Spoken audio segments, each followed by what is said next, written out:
കാരണം എന്താണോ അതിനാണ് ചികിത്സ ആയുർവേദം നിർദ്ദേശിക്കുന്നത്. അപ്പൊ ഈ ഉറക്കമില്ലായ്മയ്ക്ക് കാരണം എന്താണ്? വാദവൃദ്ധിയാണെങ്കിൽ ആ വാദവൃദ്ധിക്കുള്ള ചികിത്സാ ക്രമങ്ങളാണ് ആയുർവേദം പറയുന്നത്. നമുക്കറിയാം ശിരോധാര, തലപൊതിച്ചൽ, നസ്യം തുടങ്ങിയിട്ടുള്ള കേരളീയ ചികിത്സാ ക്രമങ്ങളും അതേപോലെ തന്നെ ആയുർവേദം അനുശാസിക്കുന്ന പഞ്ചകർമ്മ ചികിത്സകളും ഇതിനെ പ്രതിപാദിക്കുന്നുണ്ട്.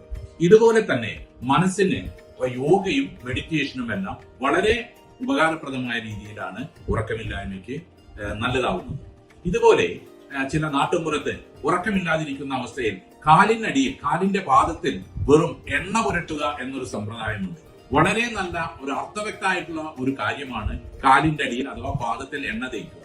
നമ്മുടെ എല്ലാ നെർവ് എൻഡിങ്സും ഉറവിടം കാലിനടിയാണ്. ഈ കാലിന്റെ അടിയിൽ നമ്മൾ വാദവൃദ്ധിക്ക് ശമിപ്പിക്കാൻ വേണ്ടി എണ്ണ പുരട്ടുന്നത് ഉറക്കം ഉണ്ടാക്കാൻ ഇടയാക്കും. നമ്മൾ അമിതമായി ഭക്ഷണം കഴിക്കാതിരിക്കുക. അതുപോലെ തന്നെ അത്താഴം വളരെ നേരത്തെ തന്നെ, നമുക്കൊരു 6 മണി മുതൽ 7 മണിയുടെ ഉള്ളിൽ നമ്മൾ അത്താഴം ലഘുവായിട്ടുള്ള ഭക്ഷണത്തോടു കൂടി അവസാനിപ്പിക്കുക.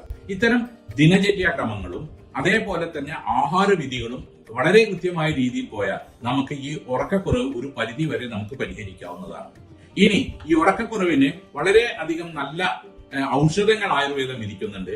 അശ്വഗന്ധ, ബ്രഹ്മി, ജടാമാഞ്ചി തുടങ്ങിയിട്ടുള്ള ഔഷധങ്ങളുടെ കൂട്ടായിട്ടുള്ള ഒരു കഷായമായിട്ടോ അരിഷ്ടമായിട്ടോ പലവിധ വിധികളുമുണ്ട്.